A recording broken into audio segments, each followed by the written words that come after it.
इल्जामों को सही माना जाए तो चीनी सेना की खुफिया शाखा यानी यूनिट 61,398 ने दुनिया भर के 141 संगठनों के सैकड़ों टेराबाइट आंकड़े चुराए हैं। ऐसा अंदेशा है कि हैकिंग का ये सुनियोजित काम शंघाई की गुमनाम इमारत से चलता है, लेकिन वहां किसी को जाने की इजाजत नहीं है। जाहिर सी बात है, चीन जानबूझकर दुनिया भर के महत्वपूर्ण संगठनों के आंकड़े चुराने में लगा है। They're not going to pull out of China. They're going to share information. They're going to go to the trade association together, the U.S.-China Business Council, and they're going to raise this together. They're going to raise it with the U.S. government. An attack against one becomes an attack on all. Doesn't mean you leave China. It means that everyone's been hit. चीन के hacking हमलावरों में सबसे बड़ा नाम है APT1 का। इस संगठन की गतिविधियां 2006 से लगातार जारी हैं। अमेरिकी फर्म मेडियार्ट के मुताबिक ऐसा इसलिए हो सका है क्योंकि इसे चीनी सरकार की सीधी मदद हासिल है। इस संगठन ने उन कंपनियों या संस्थानों को निशाना बनाया है जो चीन के लिए रणनीतिक लिहाज से काफी अहम है। भारतीय रक्षा संगठन और प्रतिष्ठित अमेरिकी अखबार न्यूयॉर्क टाइम्स को भी चीनी हैकरों ने निशाना बनाने की कोशिश की है। इसके अलावा चंद रोज पहले ही चीनी हैकरों ने दक्षिण कोरिया के टेलीविजन चैनल और कुछ बैंकों पर भी साइबर हमले किए हैं।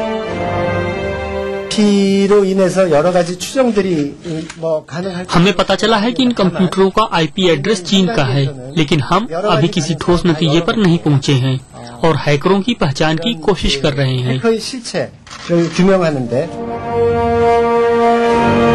दुनिया भर के देशों पर साइबर हमले हो रहे हैं, इसलिए तमाम देश चाक चौबंद हो गए हैं। लेकिन शायद भारत ने अभी भी इन घटनाओं से कोई सबक नहीं सीखा।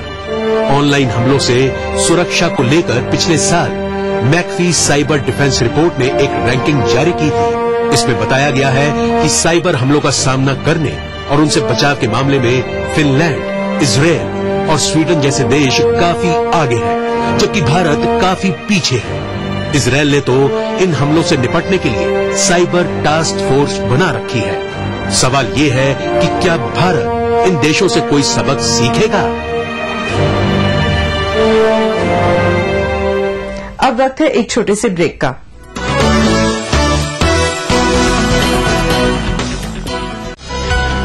कॉर्पोरेट जगत की हर हलचल हो या प्रशासनिक क्षेत्र में बदलाव या फिर बदलाव की सुगबुगाहट, ब्यूरोक्रेसी की हर खबर पर खास नजर। शुक्रवार विशेष विश्लेषण के साथ प्रधान संपादक सुरेश मेहरोत्रा होंगे रूबरू। ब्यूरोक्रेसी की बात करेंगे कि नौकरशाही दुनिया में क्या चल रहा है आज। देखिए in arrangement with whispers in the corridors, सोमवार से शनिवार न्यूज एट 9 PM। जम के खाओ, खूब बचाओ। माहेश्वरी फार्मास्यूटिकल द्वारा निर्मित त्रिंगासव खून की कमी को दूर करे, तंदुरुस्त और स्वस्थ बनाए। आयुष द्वारा प्रमाणित त्रिंगासव। आपके सुझाव के लिए बहुत बहुत धन्यवाद। ये एक शुरुआत है, हम एक साथ मिलकर बदलाव लाएंगे और इस कोशिश में आपका सहयोग महत्वपूर्ण है। मुझसे सीधा संवाद कीजिए गूगल प्लस हैंगआउट पर 29 मार्च 2013 को 7:30 बजे।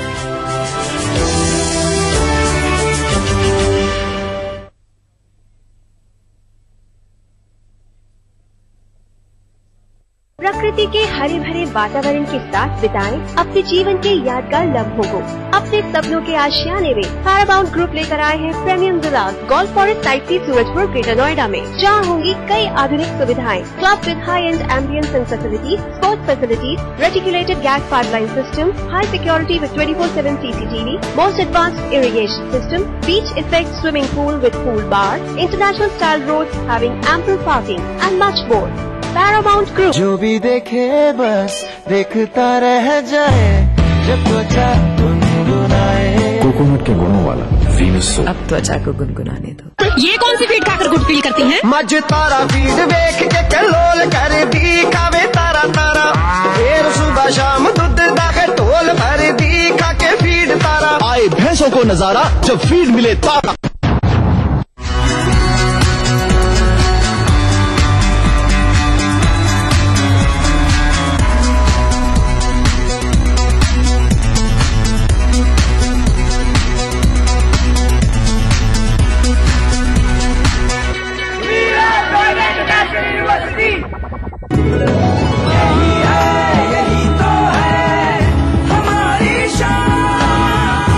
सबका फेवरेट वही जो है अंदर से सॉलिड, जीपी सीमेंट। मेरा फेवरेट, हब इंडिया का फेवरेट। रंगों की वर्षा, गुलाल की फुहार, मुबारक हो आप सबको होली का त्योहार। असली भरोसेमंद दयाल पशु आहार, दूध दमदार, आप शानदार। ठीक है। इमली। हट, इमली चूसे और बच्ची बन जाए। बच्चे की माँ बन जाओ। चुप कर। अरे तुम फिर से जा रही हो? कितने सारे सामान हैं, डिलीवरी, दवाइयों का खर्चा। तुम इमली चूसो।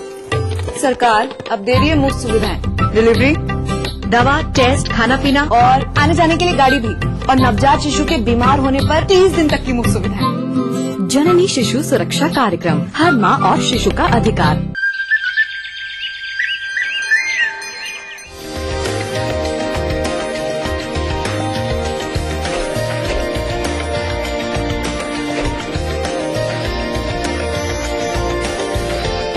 Mall Haridwar, Uttarakhand largest mall and multiplex by Supertech.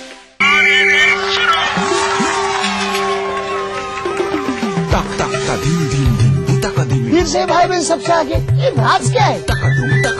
अरे माँ, रेस के बाद सीधे घर पे आ जाना। स्वस्थ बच्चों का राज है सेहतमंद माँ। प्रसव के बाद माँ के शरीर को वक्त चाहिए। बच्चों के बीच रखे कम से कम 3 साल का अंतर। खुशी का मंत्र रखना याद, दूसरा बच्चा 3 साल बाद। अधिक जानकारी के लिए नजदीकी स्वास्थ्य केंद्र से संपर्क करें। काश कि हम सब उल्लू होते। फॉर एग्जाम्पल, तो अंधेरे में भी आसानी से देख सकते। सी, पर हम तो इंसान है। तो भैया इंसान हो तो इंसानों की तरह जियो और घर में करो वेलकम महिंद्रा पावरऑल इन्वर्टर को। महिंद्रा पावरऑल इन्वर्टर और HUPS करंट जिंदगी का। An institution with 25 years of leadership, trust of more than 3 lakh students, best faculty, best system and proven results.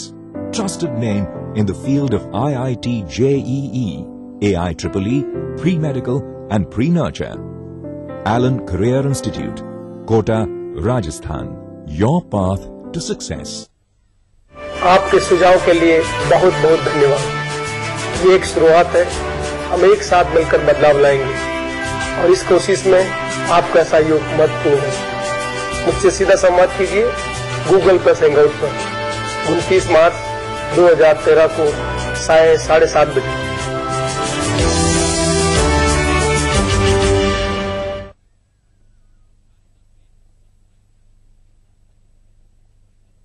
नया rich cream hair colour Godrej expert से। नापना नहीं, बस मिक्स और लगाओ। नो झंझट, no mistake. Godrej expert rich cream hair colour. दिन भर खबरें जो बनाते हैं, जहां बनती हैं, जिनसे शुरू होती है, जिनसे जुड़ी होती है। रात 9 बजे सबकी नजर टिकी होती है न्यूज एट 9 PM पर। दिन भर की खबरों का अपडेट। कैसी भी हो समस्या, यदा मुस्तरी करकटे या कमाने, यदा चश्मखोरा नमान से सड़ा से, सदा ज्योतिषी क्या पढ़ेगा लिखेगा, हुआ बालका बादशाही करेगा। कोई भी हो जिज्ञासा, हस्ताक्षर पहचान होती है व्यक्तित्व के अंतरंग ऊर्जा का, बाहरी प्रमाण से कुछ लेना देना नहीं होता। पाइए अपनी सभी समस्याओं का समाधान ग्रह नक्षत्र और आपने अपना प्रश्न रजिस्टर कराने के लिए डायल करें 186-142-444-5517 या फिर हमें SMS करें 562635 पर।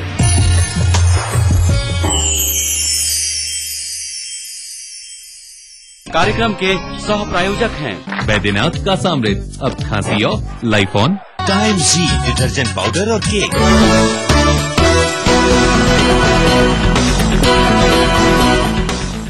क्या आज की तारीख में अहम अंतर्राष्ट्रीय समझौते बेमानी हो गए हैं? बात चाहे जिनीवा कन्वेंशन की हो या फिर वियना कन्वेंशन की, तमाम बड़े देश अंतर्राष्ट्रीय कानूनों को ठेंगा दिखाते नजर आते हैं। हाल ही में इटली के राजदूत डैनियल मंचीनी को भारत से बाहर जाने पर रोक लगाने के आदेश को भी वियना कन्वेंशन का उल्लंघन माना जा रहा था। हालांकि भारत की दलील थी कि ये इल्जाम बेबुनियाद था, लेकिन इस मामले में यूरोपियन यूनियन भी इटली के साथ खड़ा नजर आया। लेकिन भारत की कूटनीति रंग लाई। इटली ने भारतीय सुप्रीम कोर्ट में किए गए वायदे को निभाया और अपने नौसैनिकों को भारत भेजा। इटली के नौसैनिकों द्वारा भारतीय मछुआरों की हत्या के विवाद में भारत को कूटनीतिक विजय हासिल हुई। इटली ने भारत की मांग पर अमल करते हुए अपने नौसैनिकों को भारत के हवाले कर दिया। इसके पहले दोनों देशों में इस मुद्दे पर तलवारें खिंची नजर आ रही थी। अंतर्राष्ट्रीय कानूनों का हवाला दिया जा रहा था। दोनों देशों में विवाद तब गहरा गया था जब इटली की वादा खिलाफी के बाद भारतीय सुप्रीम कोर्ट ने कड़ा रुख इख्तियार कर लिया था। इसके जवाब में इटली ने आरोप लगाया कि भारत 1961 की वियना संधि का उल्लंघन कर रहा है। दरअसल वियना संधि में कूटनीतिक संबंधों के बारे में विस्तार पूर्वक बताया गया है।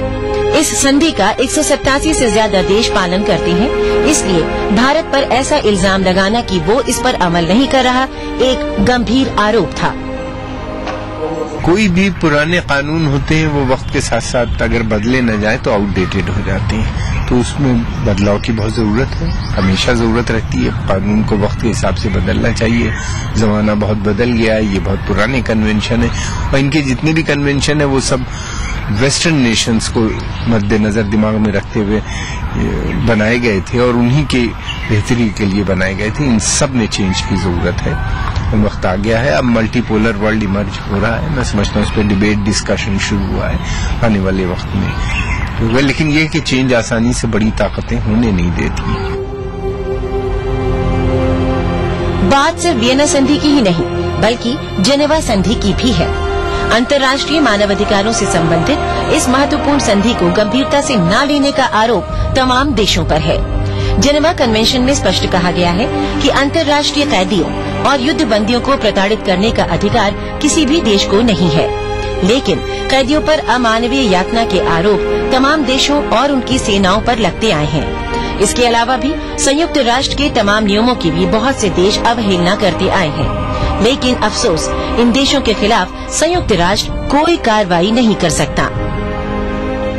अब वक्त है एक और छोटे से ब्रेक का।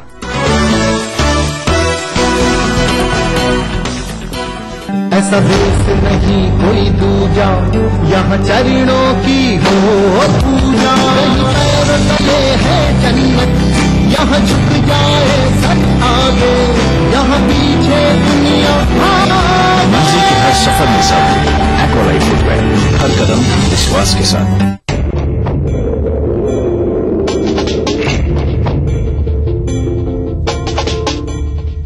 तेरे देश की मिट्टी तुझे पुकारे,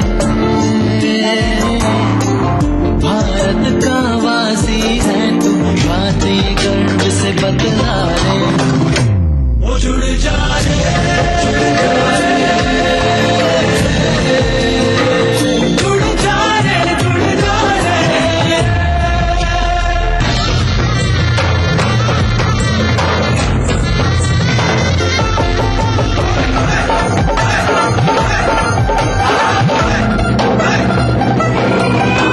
मिट्टी से ही शान, मिट्टी से ही पहचान।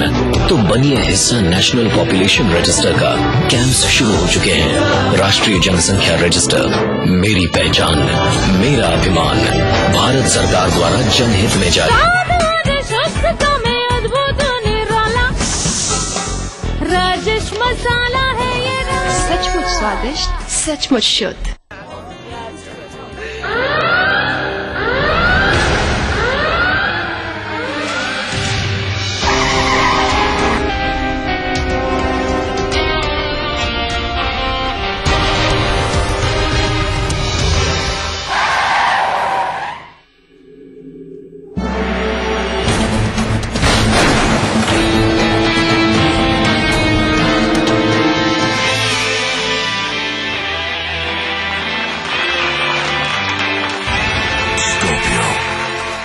विश्वामित्र इंडिया परिवार आम आदमियों के पास हर कदम विश्वास के साथ।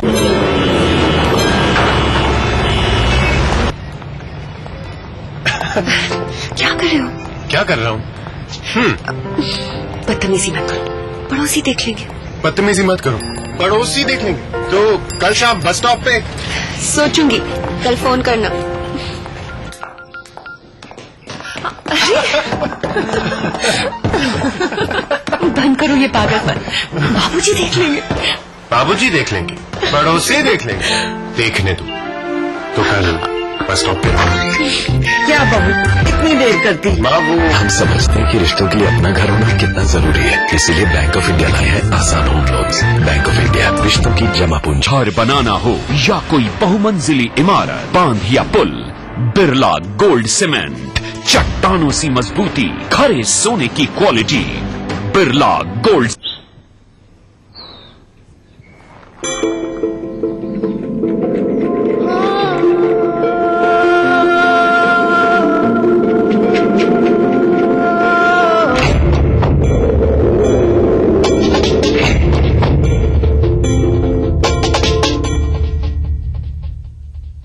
तेरे देश की मिट्टी तुझे पुकारे, भारत का वासी है तू, माटी गर्व से बतला रे। ओ जुड़ जा रे,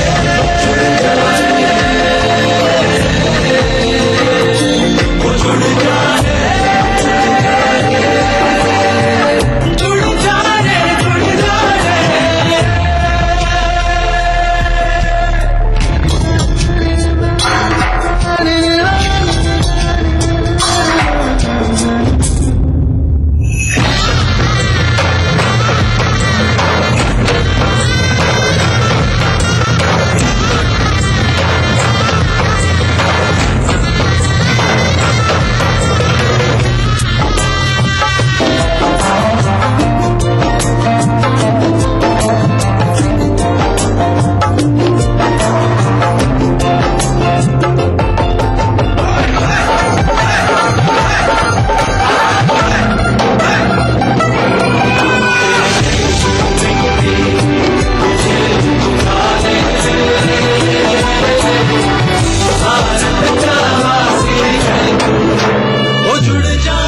मिट्टी से ही शान, मिट्टी से ही पहचान, तो बनिए हिस्सा नेशनल पॉपुलेशन रजिस्टर का। कैंप्स शुरू हो चुके हैं। राष्ट्रीय जनसंख्या रजिस्टर, मेरी पहचान, मेरा अभिमान, भारत सरकार द्वारा जनहित में जारी। कितना अच्छा होता कि हम सब चमगादड़ होते, सपोज तो अंधेरे में भी आसानी से देख सकते, नहीं? पर हम तो इंसान है। आउच। तो भैया इंसान हो तो इंसानों की तरह जियो और घर में करो वेलकम महिंद्रा पावरऑल इन्वर्टर को। महिंद्रा पावरऑल इन्वर्टर और HUPS, करंट जिंदगी का। आपके सुझाव के लिए बहुत बहुत धन्यवाद। ये एक शुरुआत है, हम एक साथ मिलकर बदलाव लाएंगे और इस कोशिश में आपका सहयोग महत्वपूर्ण है। मुझसे सीधा संवाद कीजिए Google+ हैंगआउट पर 29 मार्च 2013 को 7:30 बजे।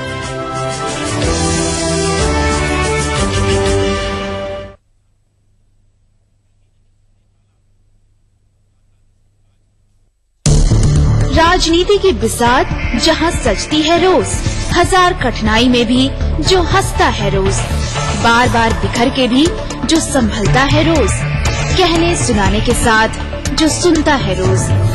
अपना यूपी देखिए इस समय पर। इस न्यूज के सह प्रायोजक हैं कुबेर मसाला, स्वादिष्ट जीवन चाहे हर मन। महारानी, आपकी अपनी चाय। Xiaomi mobile, mobile for me.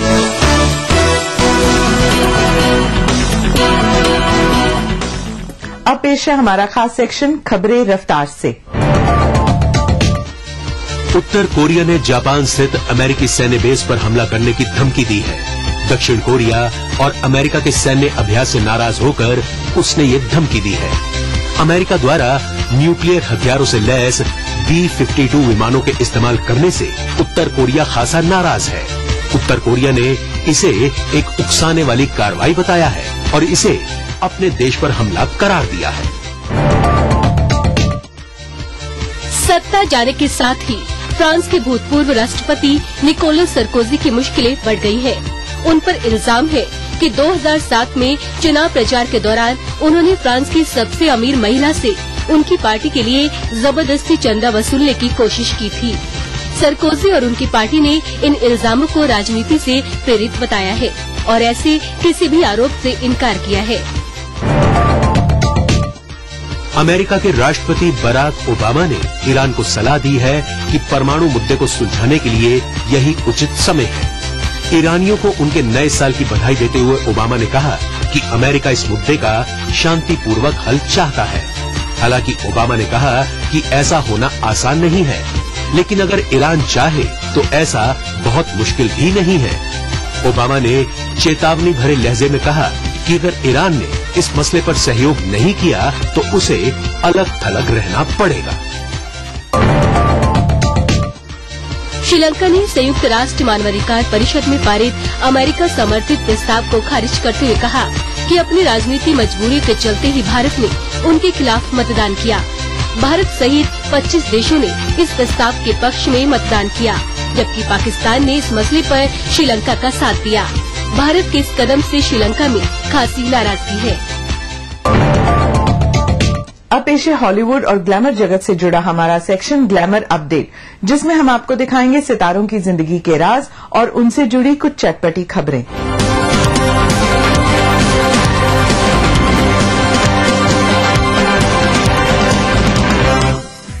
Hollywood गायिका रिहाना के 777 वर्ल्ड टूर पर एक डॉक्यूमेंट्री बनाई गई है, जिसे जल्द ही टेलीविजन पर दिखाया जाएगा।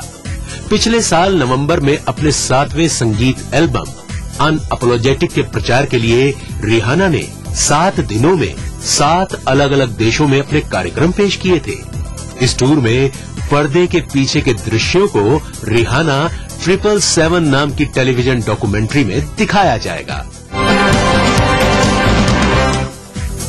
हॉलीवुड अभिनेत्री एमिली ब्लंट अभिनेत्री नाओमी वॉट्स की राह पर चलते हुए एक नई फिल्म में वेल्स की दिवंगत राजकुमारी डायना का किरदार निभाने वाली है। दूसरी तरफ अभिनेत्री नाओमी वॉट्स एक अन्य फिल्म डायना में प्रिंसेस डायना की भूमिका में है। ये फिल्म राजकुमारी की कार दुर्घटना में हुई मौत से 2 साल पहले की जिंदगी पर आधारित है। हॉलीवुड युगल जेनिफर एनिस्टन और जस्टिन थेरॉक्स 2 बार शादी समारोह आयोजित करने की सोच रहे हैं। एक समारोह न्यूयॉर्क में होगा, जबकि दूसरा कैलिफोर्निया में। इन दोनों के ही परिवार के ज्यादातर सदस्य ईस्ट कोस्ट में रहते हैं, इसलिए कैलिफोर्निया में शादी के बाद न्यूयॉर्क में भी समारोह रखना जरूरी है।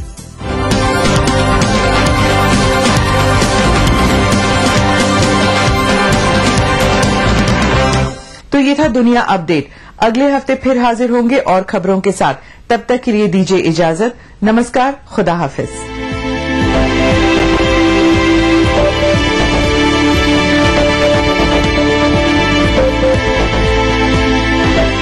देखिए ईटीवी उत्तर प्रदेश उत्तराखंड सभी डीटीएच प्लेटफॉर्म पर। डिश टीवी पर चैनल नंबर 823, एयरटेल पर चैनल नंबर 289, टाटा स्काई पर चैनल नंबर 163, बिग टीवी पर चैनल नंबर 416, वीडियोकॉन पर चैनल नंबर 782। देखिए आपका अपना चैनल।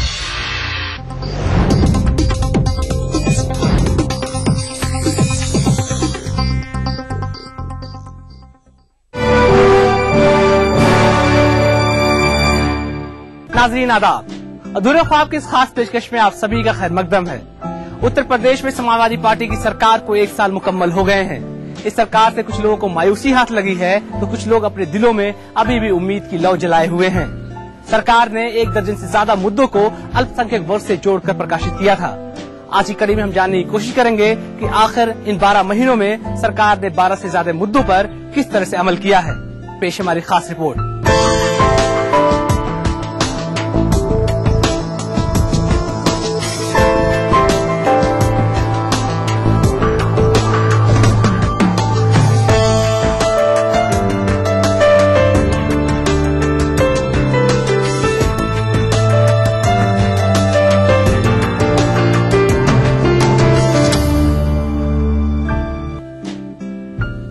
उत्तर प्रदेश में विधानसभा 2012 के चुनाव हुए एक लंबा वक्त बीत चुका है।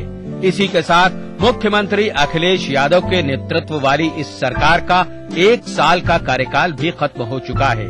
सरकार बनने से पहले समाजवादी पार्टी ने अपने घोषणा पत्र में सूबे की आवाम और अल्पसंख्यकों के हितों के संरक्षण के लिए तमाम वायदे किए थे।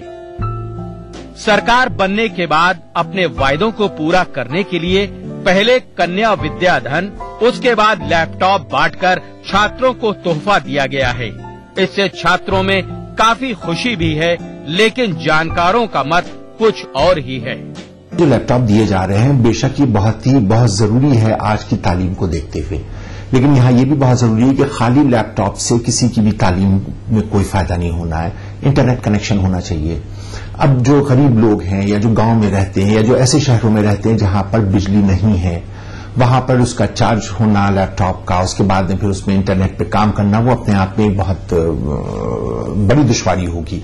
अखिलेश सरकार को 1 साल कंप्लीट हो गया है, लेकिन इन 1 साल के कंप्लीट होने में जैसा कि इन्होंने मैनिफेस्टो में अपने घोषणा पत्र में वादा किया हुआ था कि मुसलमानों की बेहतरी का अच्छे से अच्छा करेंगे। इन्होंने पहली बात कही थी सच्चर कमेटी को वो लागू करेंगे, उसका कहीं पर कोई नजर नहीं आ रहा है, या बहुत थोड़ा सा परसेंटेज नजर आ रहा है किसमें, जैसे कि इन्होंने लैपटॉप दिया या कन्या विद्याधन दिया। 2012 की विधानसभा चुनाव में मुस्लिम मतदाताओं ने जिस तरह से अपना रुझान दिखाया था, उसी के बल पर ही समाजवादी पार्टी की सरकार विधानसभा में पूर्ण बहुमत के साथ आई। लेकिन जानकार मानते हैं कि सरकार अभी भी घोषणा पत्र पर सही तरीके से अमल करती हुई नजर नहीं आ रही है। गौरतलब है कि उत्तर प्रदेश में जब से विधानसभा का गठन हुआ तब से लेकर 2007 तक विधानसभा चुनाव में मुस्लिम विधायकों की संख्या उतनी नहीं रही जितनी 2012 के चुनाव में रही है। इसकी एक साफ वजह ये भी है कि विधानसभा 2012 के चुनाव में मुस्लिम मतदाता काफी जागरूक नजर आया, जिससे उनके वोट प्रतिशत में भी काफी इजाफा हुआ और इसका पूरा फायदा समाजवादी पार्टी को ही मिलता दिखाई दिया। वोट देने की जो वजह थी वो समाजवादी पार्टी का घोषणा पत्र था, जिसमें कि मुसलमानों को बहुत से वादे बताए गए थे और किए गए थे। उन्हीं में जैसे कि मुसलमानों को रिजर्वेशन देने की बात थी कि उनको आबादी के हिसाब से उनको रिजर्वेशन दिया जाएगा। उसके बाद फिर वो कमेटी बनाने की बात आई और वो पूरा 1 साल अभी बीत गया है, लेकिन अभी कमेटी बनाने का भी कोई जिक्र नहीं है कि कमेटी कब बनेगी, ये किसी को नहीं पता। विधानसभा 2012 के चुनाव से पहले समाजवादी पार्टी ने अपने घोषणा पत्र में अल्पसंख्यकों के लिए लगभग 1 दर्जन से ज्यादा वायदे किए, जिससे मुस्लिम समाज काफी खुश दिखाई दिया। लेकिन जानकार यही मान रहे हैं कि जमीनी स्तर पर अभी तक कोई भी काम नहीं दिखाई दे रहा है। आजादी के बाद से यूपी में अल्पसंख्यकों का हाल ज्यादा बेहतर नहीं देखा गया। ये बात सच्चर कमेटी और रंगनाथ मिश्रा की रिपोर्ट में सामने आ चुकी है, लेकिन अभी भी इस तरफ गौर नहीं किया जा रहा है। सूबे में मुसलमानों की आबादी लगभग 19% है, जिसमें पिछड़े वर्ग की आबादी ज्यादा है।